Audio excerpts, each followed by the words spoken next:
Cue the salty bastards in the comment section in 3, 2, 1. Oh, ladies and gentlemen, I am the one and only DJ Storms.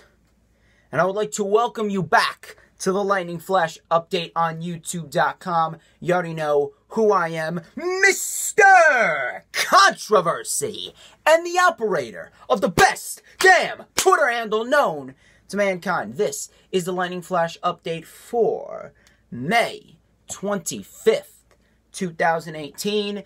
I got a lot of interesting news, rumors, and reports for this week in wrestling. 3 out of 4 shows this week in wrestling were very good, in my honest opinion, and I'm going to talk about all of the highlights concerning Money in the Bank, 205 Live, NXT, Raw, SmackDown, whatever you want to talk about. So let's get straight into the weekly show reviews. Monday Night Raw, there was only one highlight on this entire show. One highlight. So I'm basically just going to skim through everything else, because everything else was atrocious. So Kurt Angle kicked off the show. Stephanie McMahon interrupted. She said she'll be overseeing the contract signing between Nia Jax and Ronda Rousey. Roman came out, and this was just another pathetic Daniel Bryan storyline attempt. Blah, blah, blah, blah, blah. It's the same old thing with Roman Reigns. Owens then interrupted. A match was made. The match was interrupted by Jinder Mahal. Rollins came out to make the save, and then a tag team match was made, and Rollins and Reigns defeated Owens and Mahal. I didn't care. All of this, and might I also mention, Mahal then attacked Seth Rollins and Roman Reigns afterwards with a steel chair. So next week we got Seth Rollins and Jinder Mahal for the Intercontinental Championship. All of this, just to announce that Roman Reigns versus Jinder Mahal was going to be taking place at Money in the Bank. I'd much rather Stephanie McMahon just announce, yeah, Roman Reigns versus Jinder Mahal at Money in the Bank, and that would have been the end of it. But instead, we had to suffer through an entire hour of Roman Reigns. And to top, and to make matters worse, the Sami Zayn, Bobby Lashley segment, or as I'm calling it, Bayley, This Is Your Life 2.0, took place after this entire thing. I really don't even want to talk about this. I really don't want to talk about Monday Night Raw at all. Someone thought it was a good idea to have independent wrestlers dress up as women in wigs, dresses, and skirts and pretend to be Bobby Lashley's sisters. This was a waste of time. It just ended with Lashley attacking them all. This is the best that you have for Sami Zayn and Bobby Lashley, of all people. Ember Moon then defeated Alexa Bliss. It was a decent match for what it was, but after the first hour and 15 minutes of Monday Night Raw, all my energy was just drained. I just didn't care for anything else that happened on the show except for one thing. Baron Corbin defeated No Way Jose. Again, another decent match. I'm a fan of Baron Corbin. I'm a fan of No Way Jose. No Way Jose, he can wrestle. Same thing with Corbin. He's got a very good moveset. I love the character that Baron Corbin portrays, and No Way Jose is an entertaining guy. But I just didn't care for the match. The B-Team defeated Breezango. This ended with a crazy celebration for the B-Team. B-Team will be over, sooner rather than later. Ronda and Nia Jax had the contract signing. Steph obviously tried to stir the pot. Ronda vows to win the title and take Nia's arm as a bonus. Dolph Ziggler defeated Chad Gable. Natalya defeated Dana Brooke, Liv Morgan, and Sarah Logan in a Money in the Bank qualifying match. Elias had a concert. Always entertaining as Elias.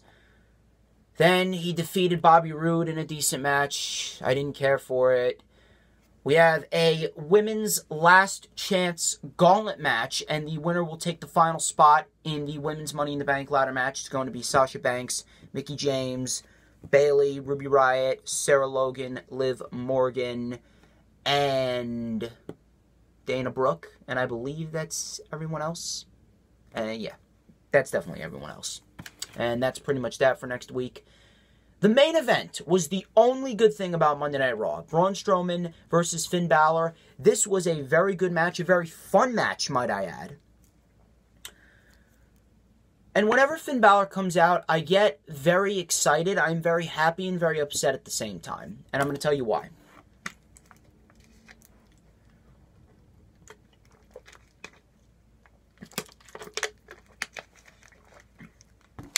Finn Balor. From what I've been seeing from Finn Balor over the course of the last few months, Finn Balor has been the second best performer on Monday Night Raw, right behind Seth Rollins. Finn Balor has been putting on some of the best matches of his career thus far, with the likes of Elias, likes of Wyatt, likes of Rollins, Roman, and now Strowman. Every time Finn Balor comes out to the ring to compete, he always impresses. He impresses, he impresses, he impresses, he impresses, he impresses. But when is he going to get that lengthy title reign that he's owed and he deserves? Finn Balor, obviously, he had to relinquish the Universal Championship due to injury, which is not his fault. Injuries are part of the game. You come into the WWE or you get into the profession of professional wrestling in general as a whole, injuries are going to happen. They're unavoidable. But Finn Balor's been back for over a year, and he's not had one title reign under his belt. I knew he was going to lose to Braun Strowman, and I would actually love to see a feud between Finn Balor and Braun Strowman down the line, preferably with Braun Strowman as the heel, because Finn Balor, he has that Daniel Bryan-like mentality.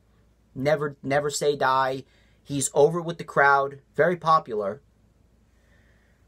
But I just really hope Finn Balor actually gets what he deserves. And with that being said, I would like to say one more thing before I talk about SmackDown. Everyone has been claiming for The Miz to win Money in the Bank to obviously spark up that feud with Daniel Bryan. And trust me, it would make the most sense for The Miz to win, and it would make the most sense for him to cash in on Daniel Bryan when Daniel Bryan wins the WWE Championship down the line.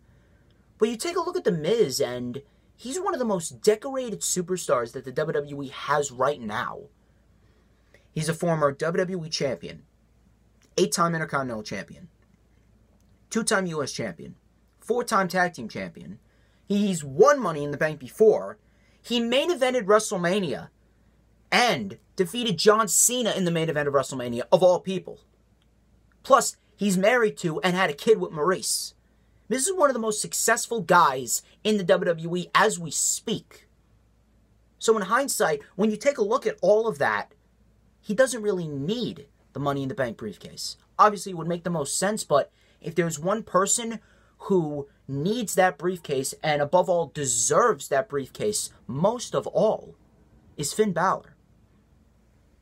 Finn Balor needs and he deserves that briefcase the most based on everything that I've just said about Finn Balor. But Finn Balor and Braun Strowman, the only good part about Monday Night Raw, very impressive. Very, very impressive. SmackDown Live. I don't know what's been going on with SmackDown Live these past few weeks. I don't know if Road Dogg took an extended vacation or if he actually sprouted some creativity in his brain. But whatever they're doing, keep doing it. Keep on doing it. SmackDown Live's been very good. All the storylines have made sense. They've been flowing nicely. The storyline progression towards Money in the Bank has been very good. Show started off with Miz TV with the New Day, and the Miz he tried to stir the pot with the New Day, and the New Day ended up throwing pancakes at the Miz and shaming the Miz. And you know what? I actually like that. I actually like what the New Day did there. They're not giving away who is going to be in the Money in the Bank ladder match. That is smart. Makes it a little more unpredictable. But this led to a match between The Miz and Big E. It was a good match for what it was. Big E got his standard belly-to-belly suplexes in there. He got that big splash. The Bar interfered. And what happened here was actually a OMG highlight of the week. Kofi Kingston was at commentary as Xavier Woods was getting attacked by the Bar. Kofi ran across the outside, stepped on the steps, stepped on Cesaro's shoulder, and leapfrogged off of Cesaro's shoulder with a crossbody onto Sheamus. He leaped off the steps, off Cesaro, onto Sheamus. And it's moments like this that really make me upset that they did not give Kofi Kingston a WWE Championship reign back when he was at the peak of his career in 2011, 2012. But The Miz ended up winning. Next week we got a 6-man tag team match with The Bar, The Miz, and The New Day. Lana defeated Billie Kay. This does not need to be said, but Lana is more over than Rusev. This I did not care for, nor should it have happened. Obviously, Lana is just there as a placeholder. She is not winning Money in the Bank. WWE would be out of their minds if they were going to give Lana the Money in the Bank briefcase. My prediction so far is Ember Moon. Andrade Cien Almas and Zelina Vega had a promo package in the back, and Almas basically wanted the opportunities that he deserved. Almas just dripping in finesse, oozing charisma as per usual. He defeated a jobber, and that was that. Nakamura and AJ Styles had a promo in the ring where Nakamura was going to announce the stipulation, and obviously he was trolling AJ Styles. He was trolling the fans when he said, "It's going to be a pillow fight." A brawl then broke down, and Nakamura and AJ, they went back and forth. Nakamura hit AJ with a chair a couple times, delivered a flush Kinshasa, and he proceeded to count AJ Styles out, and he selected a last man standing match. So Money in the Bank, it's getting stacked. Money in the Bank's getting stacked. We already got those 2 Money in the Bank ladder matches. We got Ronda and Nia, last man standing match. We also got the Club, Gallows and Anderson versus the Bludgeon Brothers, and this was actually the next match. It was Carl Anderson and Luke Gallows defeating the Usos in a #1 contenders match. And this was very short, but the pace of this match really made this match good. It was short, but it was good for what it was. These two teams went back and forth. A top rope neck breaker from Carl Anderson. We had the super kick splash combo from the Usos, but Gallows kicked out. Gallows kicked out of that splash, and then Carl Anderson got back into the fray. Gallows and Anderson hit that magic killer, and they're going to face the Bludgeon Brothers at Money in the Bank for the tag titles. Now, obviously, I think the Bludgeon Brothers are going to win, but I think Money in the Bank is the night that Sanity debuts, and we get the build towards Sanity and the Bludgeon Brothers at SummerSlam.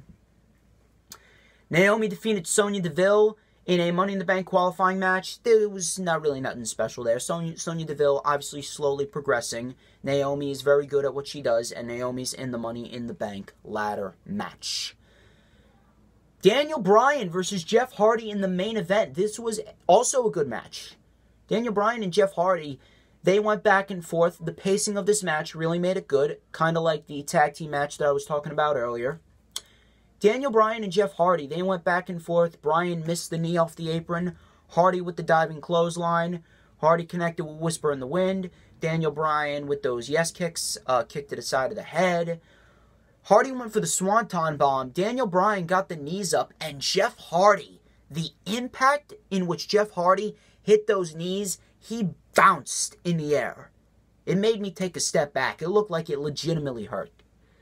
But the story of the match was Jeff Hardy's leg, and Daniel Bryan ended up tapping out Jeff Hardy. He will face Samoa Joe next week, and the winner will go on to be in the men's Money in the Bank ladder match. Now, obviously, I think Samoa Joe's going to win. If that is the case, based on what's been going on, I can see Jeff Hardy versus Daniel Bryan at Money in the Bank for the United States Championship. Obviously, I don't really like short title reigns, and Jeff Hardy just won the title last month. But hear me out on this one. If they're going to give Daniel Bryan the United States Championship, they have a huge opportunity to set up for a mega match at SummerSlam between Daniel Bryan and Shinsuke Nakamura. Shinsuke wins the WWE title from AJ Styles. Bryan wins the United States Championship from Jeff Hardy. Daniel Bryan and Shinsuke Nakamura at SummerSlam in a title-for-title match that could echo what Seth Rollins and John Cena did back at SummerSlam of 2015. That would be a fantastic match if they decide to go through with that. Very good show overall for SmackDown, aside from a few things. 205 Live. This episode of 205 Live, obviously it was not the best. It wasn't the best. Obviously, 205 Live is not the perfect show. It's going to have some down weeks. It's not the 205 Live that I'm always used to seeing every week. But it was still a good show based on one match. The show was built around the grudge match between Hideo Itami and Akira Tozawa, and that's what made it good. We have Cedric versus Murphy next week for the Cruiserweight title. I am definitely going to be keeping an eye on that. Show started off with Drew Gulak versus Grand Metalik. It was a decent match for what it was. Standard Grand Metalik offense. The springboard moonsault, the springboard splash. Drew Gulak with his technical game. And I'm starting to buy into what Drew Gulak is saying. I'm starting to believe that he is the best technical wrestler and the best submission specialist in the WWE. He's convincing me.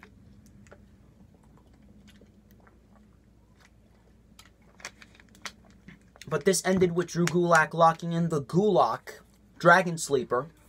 And Kendrick and Gallagher were on commentary, and they were supporting Drew Gulak. So maybe we get a little six-man tag team action come next week's 205 Live. Murphy, he was interviewed in the gym, and he vowed to win the Cruiserweight title from Cedric next week. TJP defeated a jobber, and TJP basically stated that he wants a challenge, and they're kind of having TJP go against 205 Live management, basically saying how he's overlooked. He actually tweeted something at Paige. Maybe TJP could gain some weight and join SmackDown. So I actually like that storyline. They're trying to build up TJP as a man who thinks he's kind of getting shortchanged by 205 Live management. It's not bad. We'll see where it goes. Cedric Alexander, he was interviewed by Vic Joseph, and Cedric Alexander basically stated that he always performs well under the pressure, he rises to the occasion, and he will beat Buddy Murphy next week. Now, the main event made this show a good show. Hideo Itami versus Akira Tozawa. This was a very good match, and props to Hideo and Tozawa. I did not think that they were going to be able to get the crowd legitimately invested in their matchup based on how good SmackDown was. But they proved me wrong. They made me eat my words, and Hideo Itami and Akira Tozawa put on a very good main event for 205 Live. They went back and forth, and I said this before about Hideo Itami being a heel. Heel Itami is the best Hideo Itami. Heel Itami just coming off as cocky and conceited, just saying, I deserve respect, and you're all going to respect me no matter what. I like that about Hideo Itami. Akira Tozawa, it does help that Hideo Itami is going up against a very good babyface in Akira Tozawa. And Akira Tozawa, he's approaching Mustafa Ali babyface levels. I didn't think that there was ever going to be a babyface on the level of Mustafa Ali, but Akira Tozawa, he's slowly creeping up. He's got that chant going, the facial expressions during the matchup, and the fact that he would just not give up and he would just keep on fighting. It made for a very good match. Hideo Itami hit the top rope Falcon Arrow. Akira Tozawa and Itami traded chop for chop. Akira Tozawa hit that huge Tope Suicida. Headbutt, by the way. It was a headbutt. And then he went for the senton. Itami rolled out of the way. And Itami delivered 2 hesitation drop kicks in the corner and then hit that Dragon Sleeper knee strike for the win. And with this victory, I would not mind to see Hideo Itami get involved in the matchup next week with Cedric and Murphy, and therefore possibly could set up a triple threat match at Money in the Bank for the Cruiserweight title. I wouldn't mind that at all. But overall, it was a very good main event. The right man won, and a good episode of 205 Live. Not as great as past episodes, but still very good. They're obviously saving the big episode for next week when we had that Cruiserweight Championship match. NXT, very good episode of NXT as well. TM61 versus Heavy Machinery. Now, TM61 obviously turning heel, and so far, I'm liking heel TM61. It's working out very good. This was a decent match for what it was. Heavy Machinery, obviously very entertaining and very charismatic, and they can get serious in the ring. They're doing a pretty good job for themselves in NXT. TM61 did the same thing that they did with the Street Profits not too long ago, and TM61 defeated Heavy Machinery. And obviously they're going to be vying for the NXT titles for the tag team division, the NXT tag team titles, excuse me. They're going to be vying for the NXT tag team titles pretty soon. Maybe around, NXT TakeOver War Games 2 during Survivor Series weekend. I wouldn't mind that. They're doing promo packages for Bianca Belair. They've done it for Finn Balor. They've done it for Apollo Crews. They've done it for Roderick Strong. Now they're doing it for Bianca Belair. Very interested to see how that works out. EC3 said that he is going to once again turn NXT into NX3 when he has his third match. Obviously, he's just playing up to his narcissistic attitude, and I love the narcissist heel. Lacey Evans defeated Kairi Sane. This was actually a good match for what it was. This was very intense. This was very hard-hitting. Kairi Sane playing a very good babyface in the women's division. Lacey Evans playing a very good heel, and it helps that she has a very good babyface in Kairi Sane to help her get over as a heel. They went back and forth. Kairi Sane with the running blockbuster, the spear. She had that flying kabuki elbow, as Mauro Ranallo says, off the steps. And Lacey Evans connected with that women's right punch as Kairi Sane was coming off the top rope. And I actually like how Kairi Sane sold it. She just sold it as if she just got killed. And Lacey Evans got the victory over Kairi Sane. So I'm assuming that we're going to get a rubber match sometime down the line. But so far, I'm actually liking this undercard feud for the women on NXT. Doing a very good job.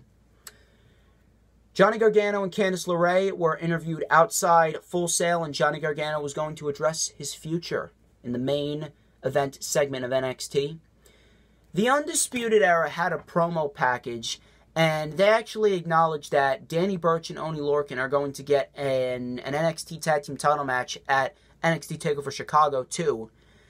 But the best part about this segment was the fact that every time they were talking about what happened last week, they kept on pronouncing their opponent's name wrong. Kyle O'Reilly called Pete Dunne Peter Dune.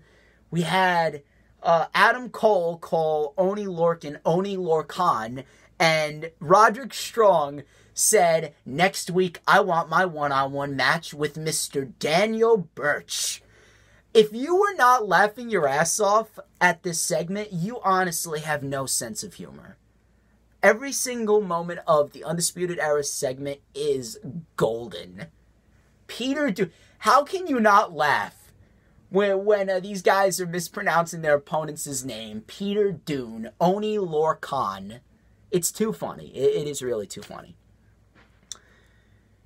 There was a handicap match, which was announced last week. It took place this week between Lars Sullivan, Ricochet, and Velveteen Dream. This was actually a great match. This was a great match for what it was.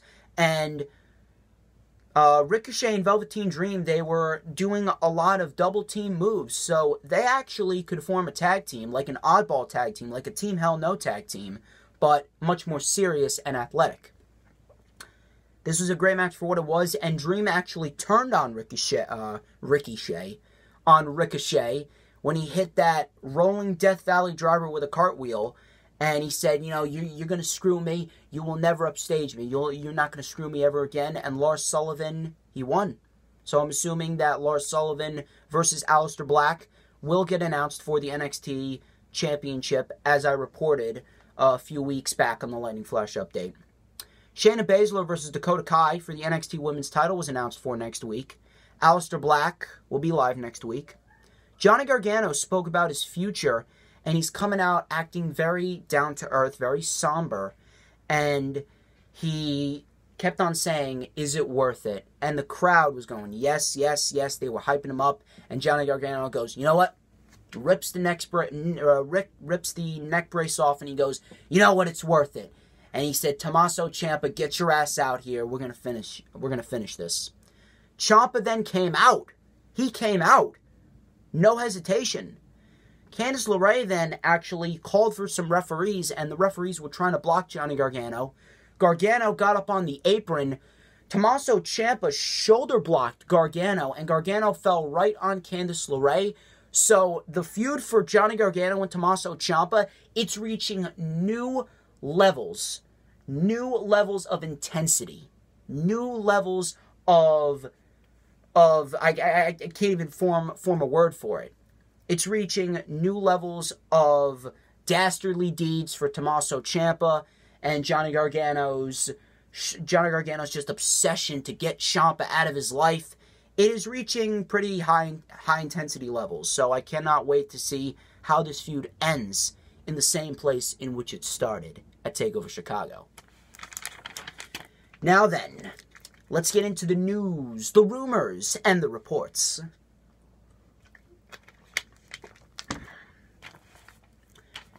Number one, this actually has to do with a rumor that was going around on social media for the past number of weeks or so. ESPN confirmed that the report that SmackDown will be moving to Fox Network. It is true, and it will start when the current TV deal ends in September of 2019. All I can say is keep it on Tuesday nights or keep it live. Whether they go to Friday or Thursday or Wednesday, keep the show live. I'm actually interested in seeing how SmackDown adapts to being on a different network than Monday Night Raw. So I can't really say too much about that right now. So I'm going to wait and see how it plays out. We got a year for it. Next, I got some news from Mike Johnson of PW Insider, and he reported that WWE pay-per-views will now be extended an hour, with the pre-show starting at 6 and the main show starting at 7 p.m. Eastern Time. Look, all I gotta say is if you're going to extend pay-per-views by an hour, you better make sure they're good. You better make sure you put on good pay-per-views, or else I am going to sour on these pay-per-views, and I'm going to criticize these pay-per-views to the best of my ability. So that's all I gotta say. I couldn't really care less how long the pay-per-views are. Just make sure they're quality pay-per-views. That's all I gotta say about that. Next report. PW Insider Elite Audio reported that Big Cass's knee injury is currently being evaluated right now as we speak to determine if he needs another ACL surgery. If so, he could possibly be out for 6 months or so. And, you know, I'm really upset for Big Cass because he was coming back. He had this big program going on with Daniel Bryan. Now he might have to get another surgery. It really does suck for him. It really does suck. But they did the right thing to write him off television with Daniel Bryan locking in that heel hold and making Big Cass tap out. So they did what they needed to do to write him off television. Now they just have to make sure that this knee injury isn't anything serious. Next report. I have some news on the Mae Young Classic, actually. The second annual Mae Young Classic. According to the Wrestling Observer newsletter, Toni Storm has officially signed a contract with the WWE, and she will be competing in the second Mae Young Classic. Props on WWE for signing Toni Storm. She was one of the few women that actually stood out the most to me in the Mae Young Classic. So, good on WWE. Toni Storm, she gets a contract with NXT. I'd like to see her feud with Bianca Belair for the NXT Women's Championship sometime in the future. Wouldn't mind that at all. And my final report of the day comes from Mr. Slice Wrestling. Go and follow him on Twitter at Slice Wrestling. And I got a direct quote from him. Report. And I quote, WWE is expected to place the biggest stars on #SmackDown on Fox during next year's draft to make sure the show succeeds and draws ratings on their new Fox network home. So, props on WWE for looking to put the biggest stars. Now, depending who they put on the show is very different compared to how the show is booked. Because remember, you could put all the star power on a show that you want, and the show could still suck. Look at Monday Night Raw. Look at SmackDown Live when Jinder Mahal was WWE champion. All the star power in the world, but because of how the show was booked, it was terrible. So, put it this way. You can have all the big stars that you want, just make sure you book the show correctly. That's all I gotta say about SmackDown Live and the supposed draft next year when it comes to Fox Network. And ladies and gentlemen, that wraps up this edition of the Lightning Flash Update, and I would like to thank each and every one of you who tuned into this video live. Do not forget to follow me on Twitter and Instagram at the DJ Storms. Do not forget to check out the Lightning Flash Update last week if you missed it. Do not forget to like. Do not forget to comment. Do not forget to subscribe. And do not forget, if you missed it from last Friday, do not forget to check out the Dr. Huge Show. Go follow Dr. Huge on Twitter at Dr. Huge Show. And check out the Periscope live stream podcast where I debated Lit Mantis about top wrestling topics in today's world. And ladies and gentlemen, I'm the one and only DJ Storms. This has been the Lightning Flash Update, and you have a great weekend.